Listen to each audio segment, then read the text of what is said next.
Graça e paz, meus irmãos. É um prazer estar novamente aqui na igreja, rever amigos preciosos que há algum tempo já não vejo. E, infelizmente, nós não estamos fisicamente aqui reunidos, né? Estava sendo muito bom os cultos da nossa juventude, com toda a mocidade reunida nesses dias, mas o Senhor é soberano sobre todas as coisas. E nós servimos a um Deus que governa a história. Nós servimos a um Deus que é o Deus da história. Não apenas o Deus das nossas histórias individuais, mas a um Deus das histórias, da macro-história, né? Que é soberano sobre tudo e sobre todos. E aprove a Ele estarmos aqui novamente. Dessa vez, nós aqui e vocês aí na casa de vocês, para que pudéssemos cultuar ao Senhor e estar juntos agora da nossa família, louvando e bendizendo o seu santo nome. Como já foi falado hoje à noite, nós a cada primeiro sábado, todo primeiro sábado de cada mês, ao longo desse ano de 2020, nós realizamos o estudo bíblico chamado Discípulo Radical, baseado no livro do doutor, né, John Stott, o inglês que faleceu recentemente. E nós já tivemos 3 estudos, né, desde o início do ano, e estamos sendo bastante abençoados ao estudarmos a palavra de Deus, estamos sendo bastante abençoados ao sabermos o que significa ser um discípulo radical. E eu queria falar com vocês hoje sobre uma das características principais que um discípulo deve ter. Como já foi falado, né? Estamos estudando desde o início do ano e ao longo desses estudos nós já vimos sobre algumas coisas interessantes. A primeira coisa foi revendo nossos conceitos sobre o que é um discípulo radical. O que significa ser um discípulo radical? O que significa ser um discípulo que tem por função principal seguir o seu mestre? Né? Esse foi o nosso primeiro estudo. E o segundo estudo nós vimos sobre essa característica, as características do discípulo. Né? Ele tem por característica ser inconformado com o mundo. Ele não se conforma com o mundo. Todo discípulo que é radical, ele não é conformado com este mundo. Foi o que nós vimos no primeiro capítulo do livro de John Stott, O Discípulo Radical. E já nos cultos online, no mês passado, no primeiro sábado de abril, nós vimos sobre mais uma característica do discípulo, que é a semelhança com Cristo. E nós aprendemos também sobre essa característica, que significa que todos nós somos pequenos cristos, todos nós devemos ser semelhantes a Cristo ao longo da nossa carreira, ao longo da nossa caminhada cristã. Então, hoje nós vamos ver sobre a terceira característica do discípulo, que é a maturidade. E eu gostaria de pedir a vocês que, aí na sua casa, com a sua Bíblia, né, se você ainda não pegou, ainda há tempo de você pegar a sua Bíblia e abrir comigo lá no livro, né, de Colossenses, na Epístola de Paulo aos Colossenses, no capítulo 1. Como o Márcio já falou hoje, já leu juntamente com vocês hoje, capítulo 1 de Colossenses, mas agora dos versos 28 e 29. Colossenses 1, 28 e 29. Não sei se vai aparecer aí na sua tela a versão que eu havia preparado aí para vocês, a versão King James. Eu queria que você tivesse com a sua Bíblia, pegasse também um caderninho de anotações, para que você pudesse fazer suas anotações e aprender juntamente conosco acerca da palavra de Deus e aquilo que Ele tem nos ensinado. Então, compare as versões e veja aquilo que mais se aproxima aí da sua versão e aprenda juntamente conosco. Vamos lá. Colossenses, capítulo 1, versos 28 e 29, diz assim: o qual pregamos, advertindo a todo homem e ensinando a todo homem em toda a sabedoria, para que apresentemos todo homem perfeito em Cristo Jesus. E para isto também trabalho, combatendo segundo a sua eficácia que opera em mim poderosamente. Esse é o texto que nós vamos estudar na noite de hoje. E eu gostaria de pedir para passar o slide mais uma vez. Gabriel. E a gente vai ver alguns tipos de maturidade. Na verdade, é com esses tipos de maturidade que o John Stott começa falando no capítulo 3. Ele vai dizer para nós que não existe apenas um motivo, né, uma coisa que te torna maduro. São várias áreas da sua vida que faz com que você seja maduro. Você pode ser maduro em uma área, mas não ser em outra. Você pode ser maduro fisicamente, que significa que você possui um corpo saudável, que você possui um corpo bem desenvolvido, mas você não pode ser maduro em relação à sua intelectualidade, né? Que é outro tipo de maturidade. Então, você que existe esse tipo de maturidade, a maturidade física e também a maturidade intelectual, que significa tão somente possuir uma mente disciplinada e uma cosmovisão coerente. O que significa isso?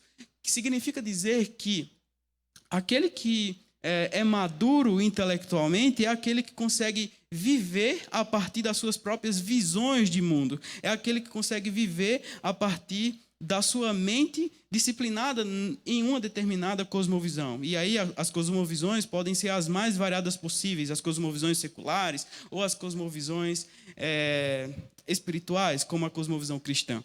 Existe também mais um tipo de maturidade, a maturidade moral. Significa dizer que você, que é maduro moralmente, você sabe discernir entre o bem e o mal. Você consegue fazer a diferença entre o certo e o errado. Esse tipo de maturidade, a maturidade moral, ela acontece por volta, né, dos 10 anos de idade, quando alguns estudiosos falam que é a idade da razão, quando você já consegue saber o que você faz de certo, o que você faz de errado. Mais um tipo de maturidade é a maturidade emocional, que essa maturidade tem a ver com o seu equilíbrio emocional, tem a ver com o seu equilíbrio da sua personalidade, aquilo que você faz que te torna maduro emocionalmente, né, capaz de solucionar problemas, de arcar com as suas próprias responsabilidades, quando você tem a capacidade de resolver problemas, sejam seus ou dos outros. Essa é a maturidade que o John Stott vai falar, que é a maturidade emocional. E existe também a maturidade espiritual, que é o quinto tipo de maturidade descrito pelo John Stott, e vai justamente o que vai permear nosso estudo na noite de hoje.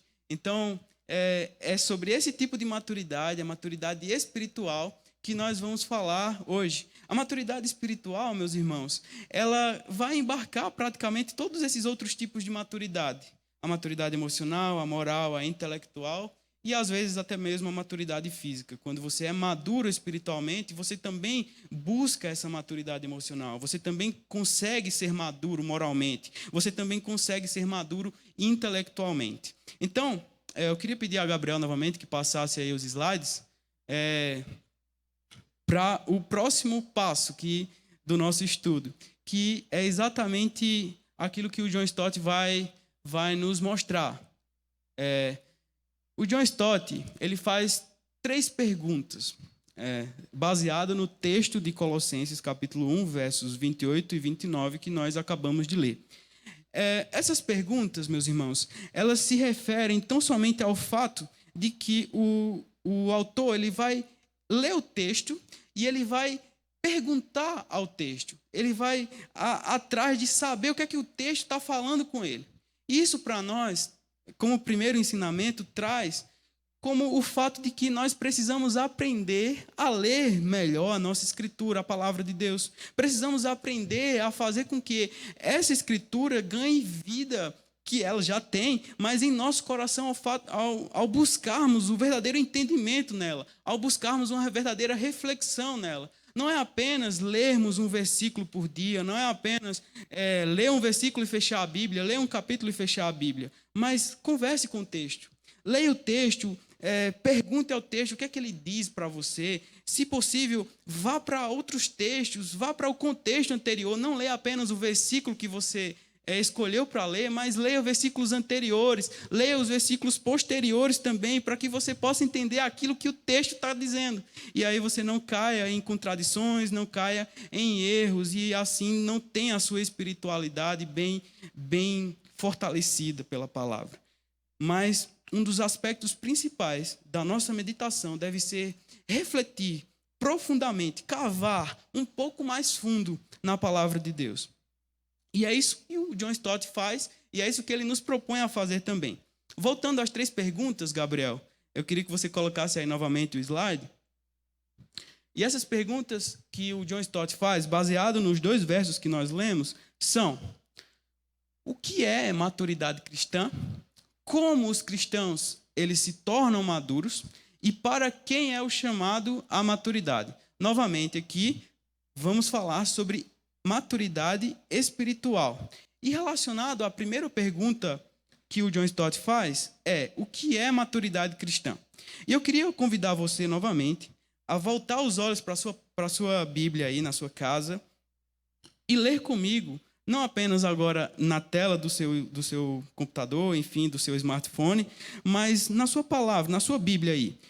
Confira comigo versos 28 e 29. Eu vou ler aqui segundo a versão contemporânea da Almeida. Diz assim o texto: a ele anunciamos, admoestando e ensinando a todo homem em toda a sabedoria, para que apresentemos todo homem perfeito em Cristo. Para isso, também trabalho combatendo segundo a sua eficácia que opera em mim poderosamente. Portanto, a primeira pergunta que nós deveríamos fazer ao ler esse texto, esses 2 versículos, é: tá, esse texto ele está solto aqui, né? Então, eu preciso voltar mais para frente, ou mais para trás, para entender a quem que se refere esse ele aqui. A ele anunciamos. No início do verso 28, a ele anunciamos. Eu queria voltar com você lá para o versículo 24 do capítulo 1 de Colossenses. Confira comigo o verso 24 até o 27. Olha só. Agora me regozijo no que padeço por vós, e na minha carne cumpro o resto das aflições de Cristo, pelo seu corpo, que é a igreja. Paulo aqui está falando que ele se alegra naquilo que padece, nos seus sofrimentos, no trabalho que ele faz missionário de ministrar o evangelho. Versículo 25. Eu fui feito seu ministro segundo a responsabilidade que me foi concedida para convosco. Ele foi feito ministro de Deus segundo a vontade de Deus, para cumprir a palavra de Deus. E o que significa isso? Verso 26. O mistério que esteve oculto durante séculos e gerações e que agora foi manifesto aos seus santos. Ponto. Verso 27.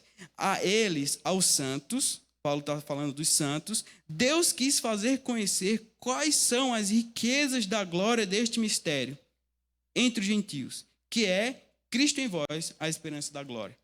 Aí a gente volta agora para o verso 28, com Paulo dizendo: a ele anunciamos. Esse a ele aqui, portanto, baseado nos versículos anteriores, significa justamente a Cristo anunciamos. A Cristo Paulo anuncia. E por isso Paulo anuncia admoestando, ou seja, advertindo, exortando e ensinando a todo homem. Portanto, o propósito de Paulo aqui é anunciar a Cristo. Volta aí, Gabriel, no slide para ver o que a gente faz, o que a gente ainda vê sobre essa primeira pergunta que o John Stott faz. O que é maturidade cristã? Paulo diz que ele se preocupa em anunciar Cristo. E esse Cristo aí, esse anunciar aí, provavelmente na sua Bíblia tem pregar ou proclamar a Cristo. Só que o grande fato é que Paulo, ele tem o objetivo de tornar conhecido a Cristo, porque no grego, cavando nós mais fundo, nós vamos ver que no grego, essa palavra pregar significa tornar conhecido. Portanto, a preocupação única e exclusiva do apóstolo Paulo é tornar Cristo conhecido. Mas aí a gente volta novamente para o verso 28. Vamos ver o que é que diz a parte final do versículo 28, para que a gente entenda de fato o que é maturidade cristã. Verso 28, finalzinho aí. Para que, ou seja, a fim de que apresentemos todo homem perfeito em Cristo. Portanto, Paulo tem o objetivo, tem a preocupação de tornar Cristo conhecido, com o objetivo de tornar todo homem, para que todo homem seja perfeito em Cristo. Volta aí, Gabriel, nos slides. Eu queria falar com vocês sobre essa palavra, perfeito. Talvez aí na sua Bíblia não apareça esse perfeito, apareça maduro. Mas o que significa isso? No grego, essa palavra, perfeito, tem também um significado mais profundo, assim como nós já vimos com anunciar aqui, com proclamar, com pregar. Esse perfeito significa tão somente teleios. E o teleios aqui, meus amados irmãos, vai ter um significado mais profundo no sentido que ele vai significar exatamente a palavra completo, aquele que não necessita de nada. Portanto, o objetivo de Paulo anunciar o evangelho é para que todo homem se apresente completo em Cristo, para que todo homem não necessite de mais nada em Cristo, para que todo homem seja maduro em Cristo. Então, a resposta para a pergunta que o John Stott faz, o que é maturidade cristã, é tão somente uma.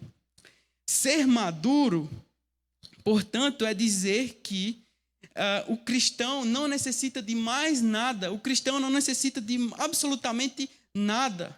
Ser maduro significa ser completo em Cristo. Ser maduro significa dizer que nós, enquanto cristãos, não necessitamos de nada daquilo que o mundo nos oferece. Não necessitamos de nada daquilo que o mundo poderá nos dar.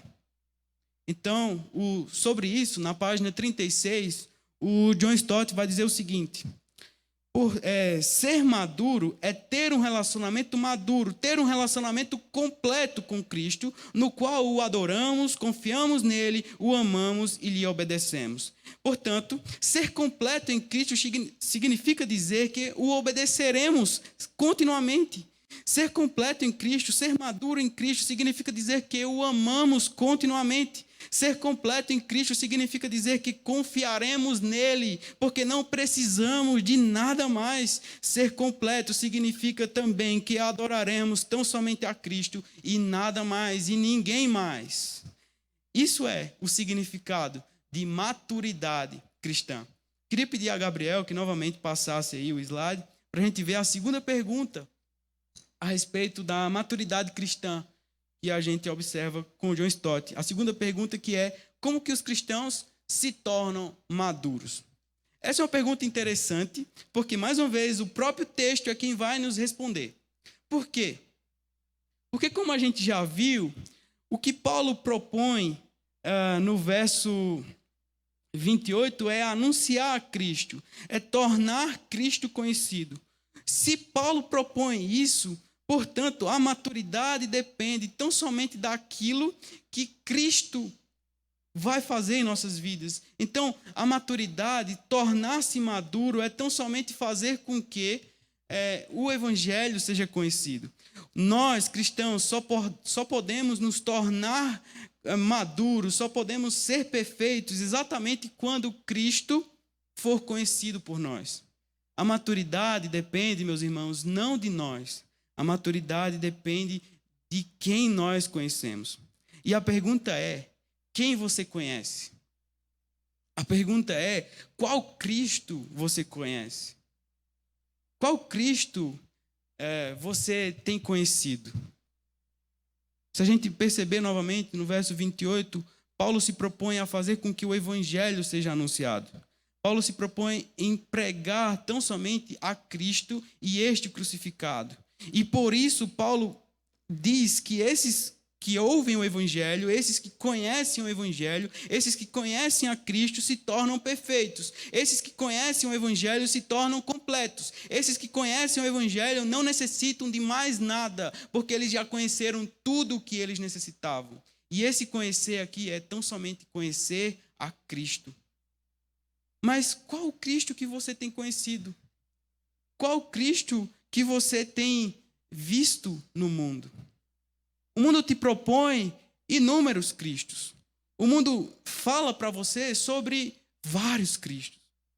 O mundo fala para você sobre o Cristo morto. O mundo fala para você sobre o Cristo que não é Deus. O mundo fala para você sobre o Cristo que não é encontrado em lugar algum. O mundo fala para você sobre o Cristo revolucionário. O mundo fala para você sobre o Cristo conservador. O mundo fala para você sobre o Cristo comunista, o Cristo socialista. Existem vários Cristos. Existem inúmeras formas de conhecer a Cristo.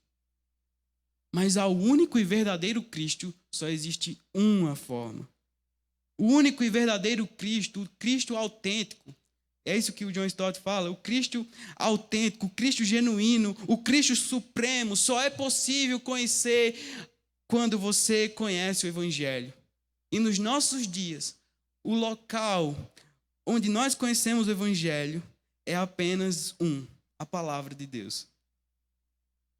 A palavra de Deus que tem sido deixada tão de lado nos nossos dias, que tem sido colocada em escanteio em muitas igrejas nos dias de hoje, para muitos pregadores, para muitas pessoas no dia de hoje, é tão somente aquele livro que vai nos mostrar a Jesus Cristo, que vai nos mostrar o verdadeiro Cristo.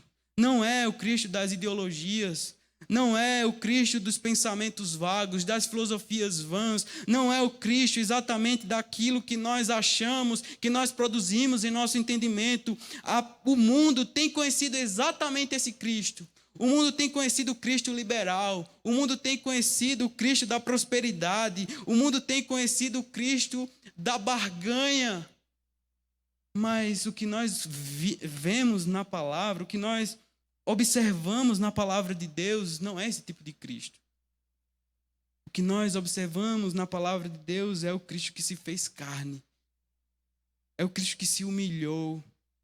É o Cristo que é supremo. Não é o Cristo que é morto. Não é o Cristo simplesmente que faz tudo o que eu mando. É o Cristo que é poderoso, ao mesmo tempo que Ele é o Cordeiro que se fez carne, aquele que morreu a minha e a sua morte. Ele é ao mesmo tempo o Leão de Judá.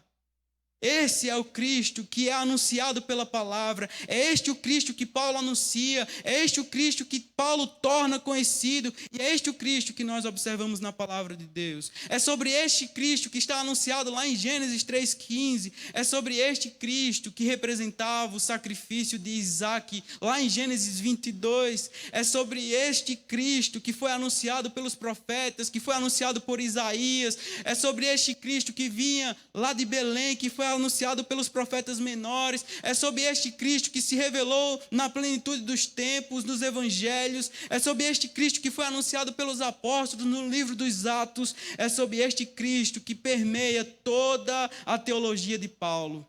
A teologia de Paulo é apenas uma pessoa, é Jesus Cristo. E por isso que, ao lermos Colossenses, nós observamos uma das mais belas descrições do Cristo crucificado e também do Cristo glorioso. É ao lermos a epístola aos Colossenses que nós observamos um chamado que Paulo faz à igreja a se voltar não para o Cristo das ideologias, não para o Cristo dos pensamentos vãos, não para o Cristo que traz exatamente aquilo que eu quero, mas é o Cristo que Ele quer, é o Cristo que Ele mesmo se tornou. O servo e ao mesmo tempo o supremo, o Cristo autêntico, o Cristo genuíno, o Cristo verdadeiro. Eu quero que você acompanhe comigo aí na sua casa. Colossenses capítulo 1, ainda no capítulo 1, versículos do 13 ao 20. Parte desse texto já foi lido aqui hoje, já foi falado aqui hoje, mas gostaria de ler novamente aqui com vocês. Colossenses capítulo 1, do 13 ao 20, diz assim: Ele nos tirou do poder das trevas e nos transportou para o reino do Filho do seu amor, em quem temos a redenção pelo seu sangue, a saber, a remissão dos pecados. Ele é a imagem do Deus invisível, o primogênito de toda a criação, pois nele foram criadas todas as coisas que há nos céus e na terra, visíveis e invisíveis, sejam tronos, sejam soberanias, sejam principados, sejam potestades.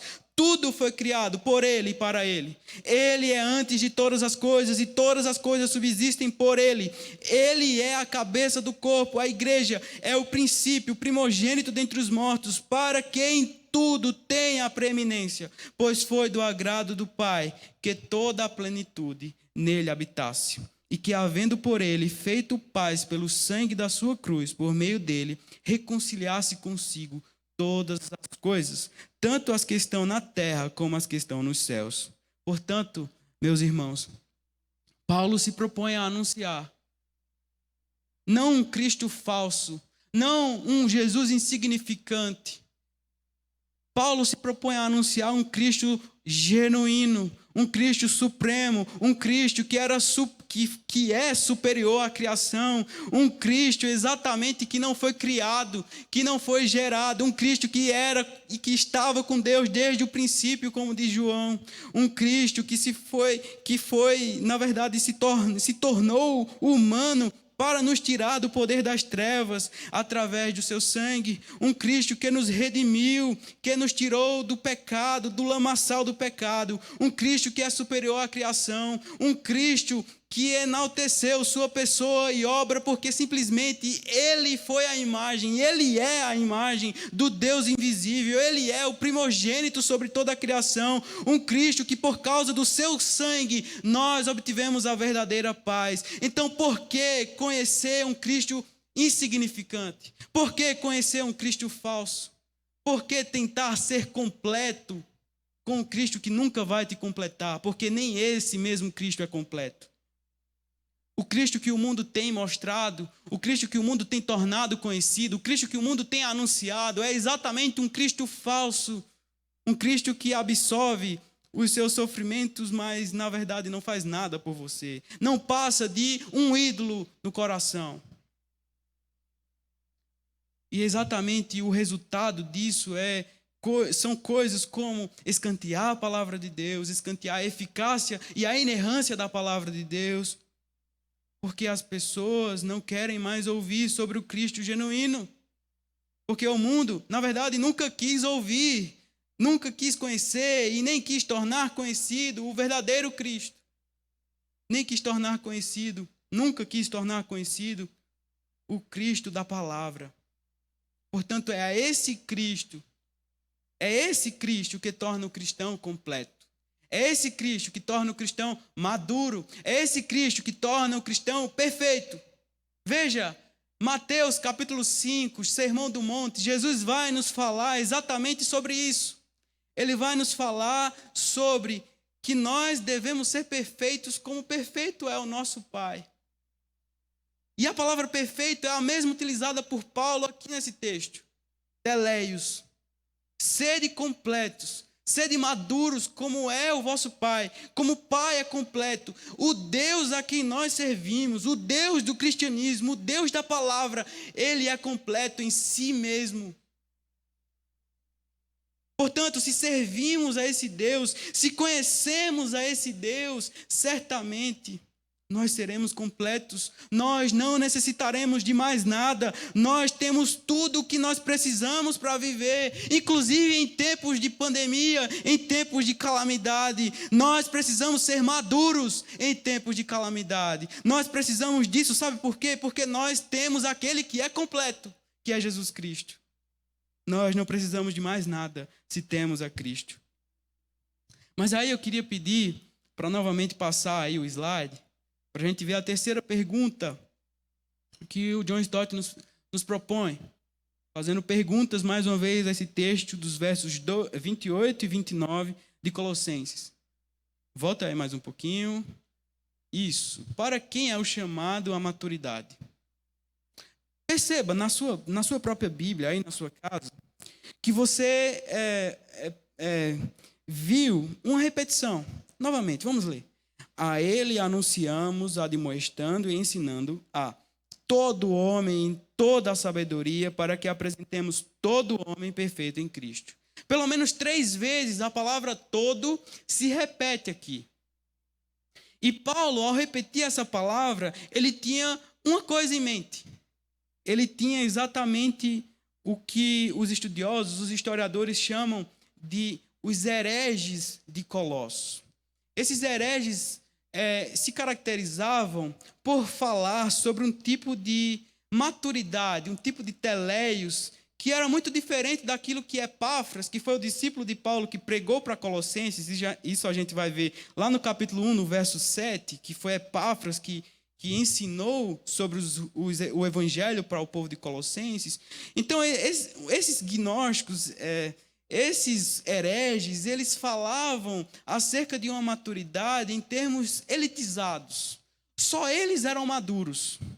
E o restante, a grande ralé, na verdade, não era madura.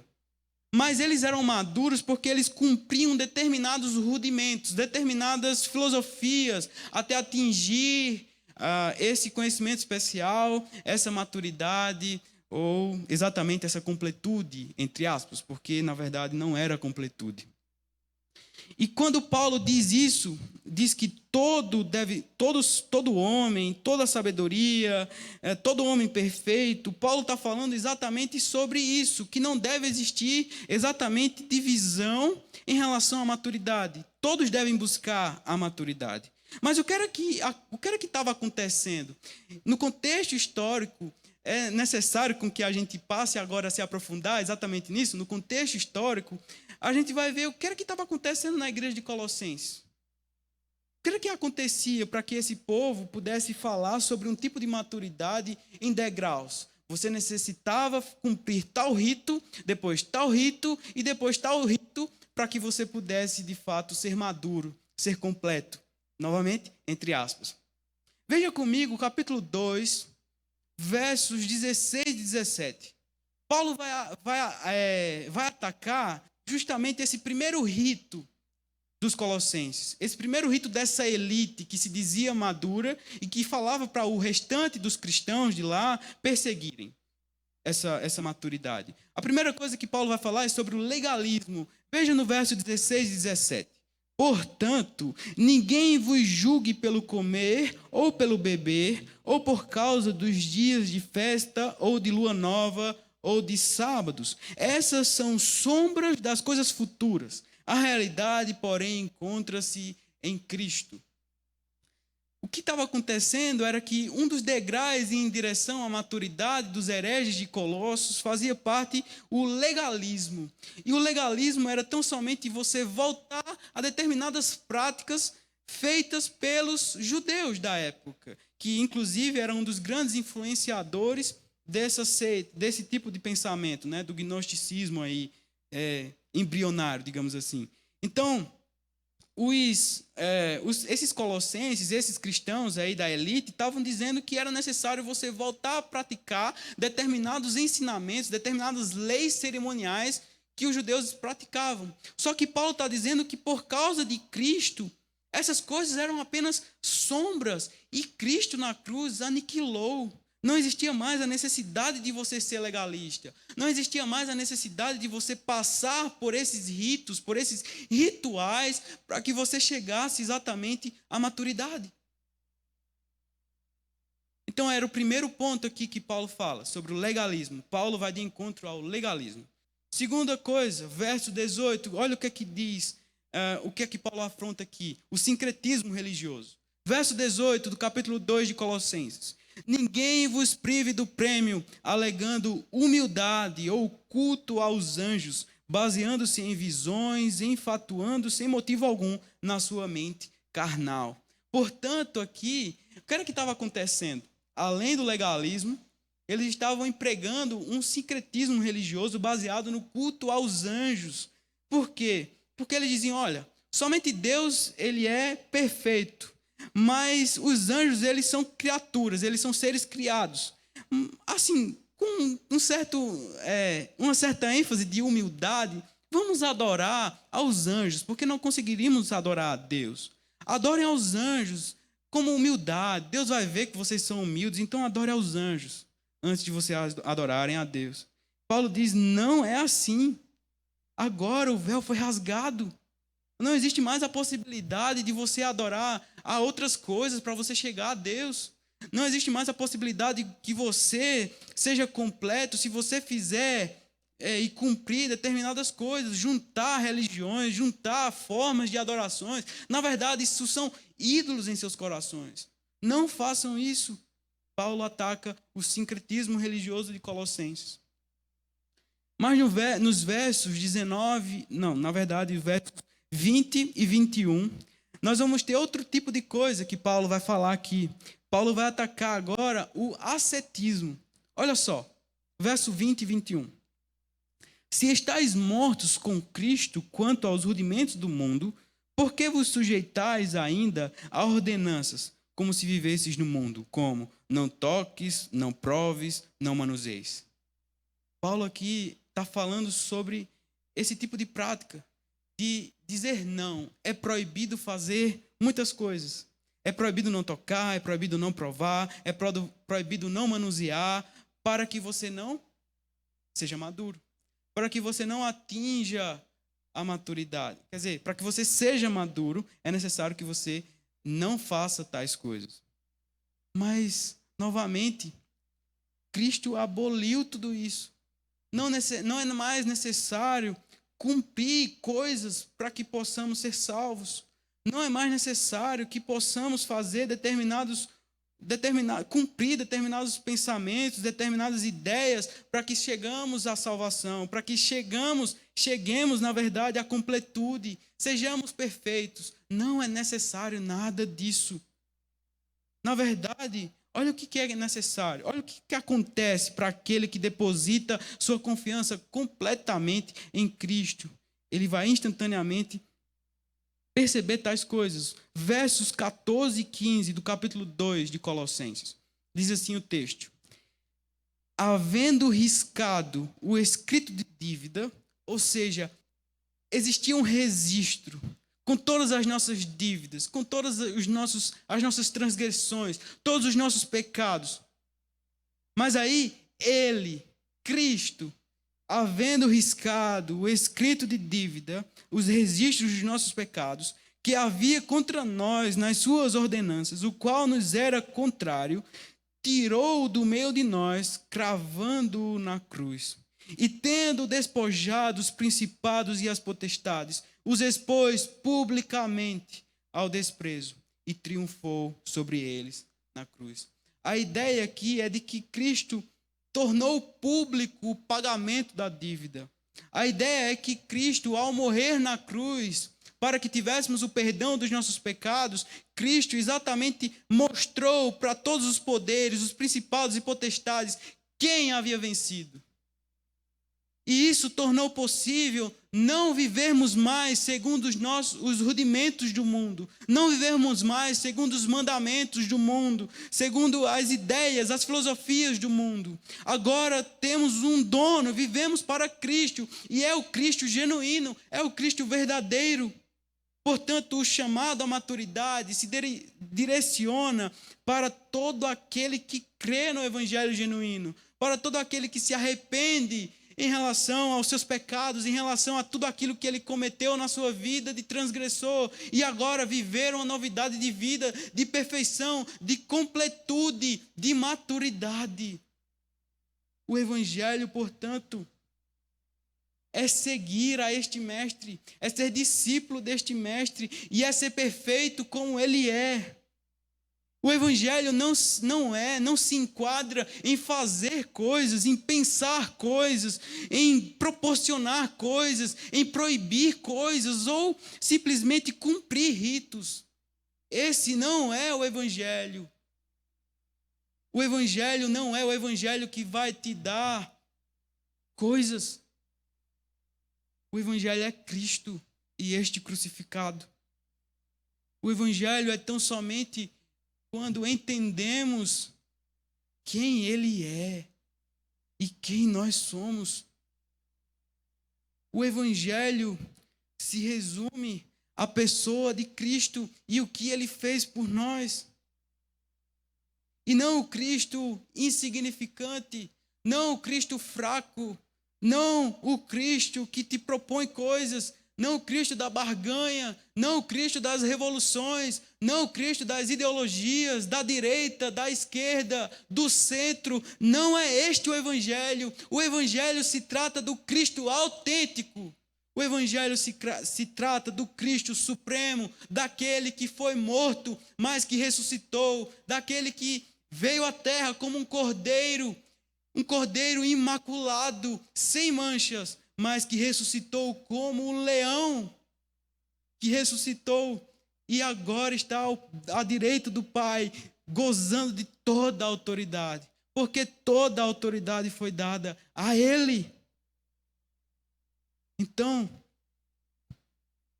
novamente, precisamos conhecer esse Cristo. Precisamos conhecer o Cristo da palavra. Porque a palavra fala o tempo inteiro dele. É essa palavra que nos quebranta, é essa palavra que nos aponta para ele, é essa palavra que nos faz conhecer verdadeiramente a ele e através da palavra que nós seremos maduros. Por quê? Porque a palavra nos mostrará a ele. E também, qual Cristo você tem tornado conhecido? No seu testemunho, no seu dia a dia. Mesmo na sua casa, é possível você testemunhar. Mas qual Cristo você tem testemunhado? É o Cristo do mundo? É o Cristo morto? É o Cristo insignificante? É o Cristo que não é Deus?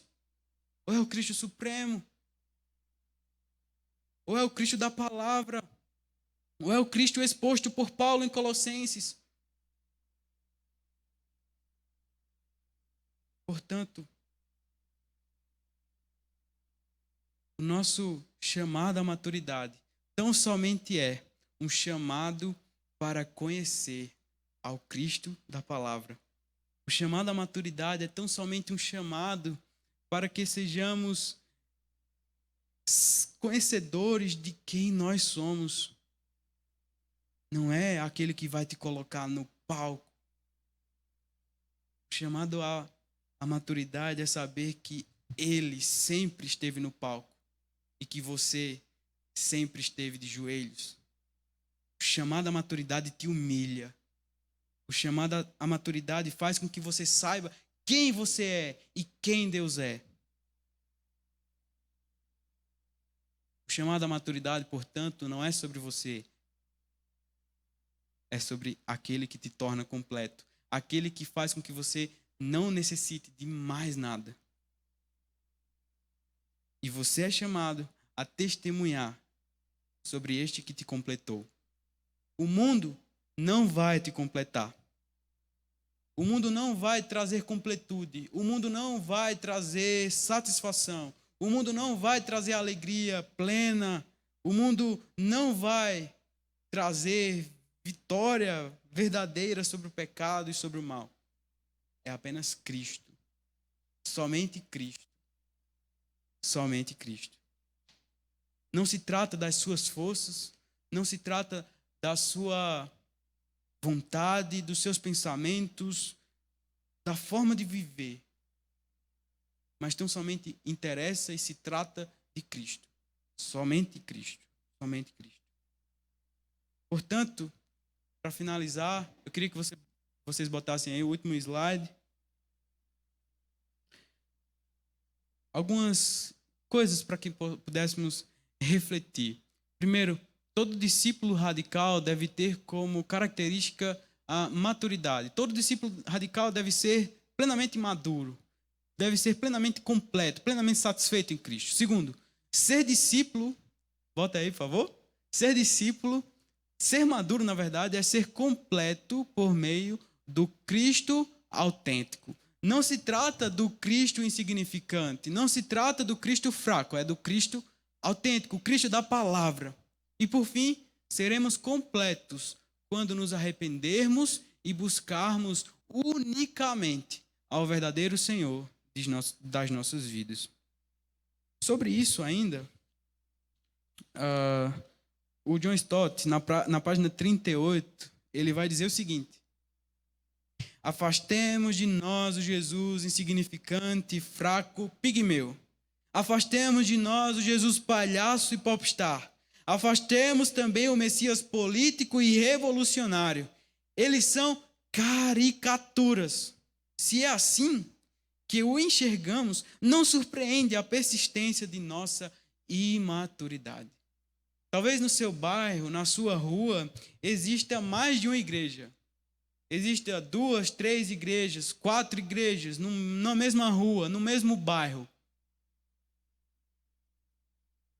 E isso tão somente é o reflexo de pessoas que não encontraram completude no Cristo da palavra, que não encontraram completude no Cristo genuíno e no Cristo verdadeiro. Portanto, o resultado são quantidades enormes de cristãos vivendo em suas maiores incompletudes, fazendo igrejas aqui e ali, mas se tornando cada vez mais incompletos. Mas quando nós voltamos os nossos olhos para o Cristo genuíno, para o Cristo autêntico, encontramos o verdadeiro sentido de maturidade, a maturidade espiritual, que vai interferir em todas as áreas da sua vida. Você não será mais o mesmo. Basta com que você se arrependa e creia no Evangelho genuíno, no Evangelho que tocou tantas vidas ao longo da história da humanidade e que pode exatamente tocar a sua vida aí, mesmo na quarentena, mesmo você dentro de casa, ele também pode tocar você. Queria pedir a vocês que aí na sua casa, onde você estivesse, pudesse fechar os olhos e orar ao Senhor juntamente comigo. Feche seus olhos. Senhor, nós te louvamos e te agradecemos. Te louvamos, Senhor, porque Tu és o Cristo da palavra. E que nós te encontramos e que nós te buscamos somente através da palavra. Louvamos o Teu nome por tudo que Tu és. Louvamos o Teu nome porque Tu és supremo, porque Tu és o Cordeiro de Deus que tira o pecado do mundo. Tu és o Deus que ressuscitou dos mortos, Tu és o Deus que nos deu a vida eterna e Tu és o Deus que vai voltar para nos buscar.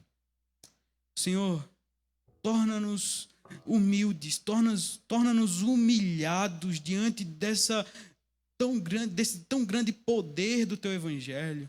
Torna-nos, Senhor, cada vez mais quebrantados em espírito, quebrantados em nosso coração, a fim de que nós possamos conhecer mais e mais a Ti, prosseguir em conhecer mais e mais a Ti, e que também possamos ter a ousadia do Teu Espírito Santo para anunciarmos o Senhor aonde quer que estivermos, não o Senhor fraco, não este Deus que o mundo tem conhecido, não esse Deus que muitos têm tornado conhecido, mas o Deus que foi conhecido e que se revelou a nós através da Sua palavra.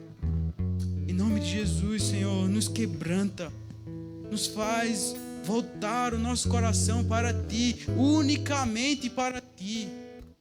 Foi isso que os reformadores fizeram ao dizer somente Cristo.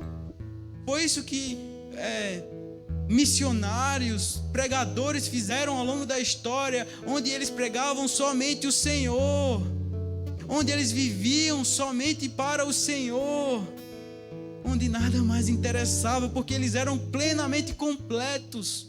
Torna-nos, Senhor, completos, torna-nos, Senhor, quebrantados, torna-nos, Senhor, verdadeiros ouvintes, que não apenas ouvem, mas praticam a Tua verdade. Pai, te clamamos que o Senhor nos avive, baseado no verdadeiro conhecimento de Ti, pois somente isso pode nos fazer verdadeiros adoradores do Senhor, quando conhecemos verdadeiramente o único Senhor e Salvador das nossas vidas. Te louvamos, ó Deus, e te agradecemos, crendo que o Senhor é poderoso para fazer infinitamente mais do que pedimos ou pensamos. Em nome de Jesus Cristo. Amém.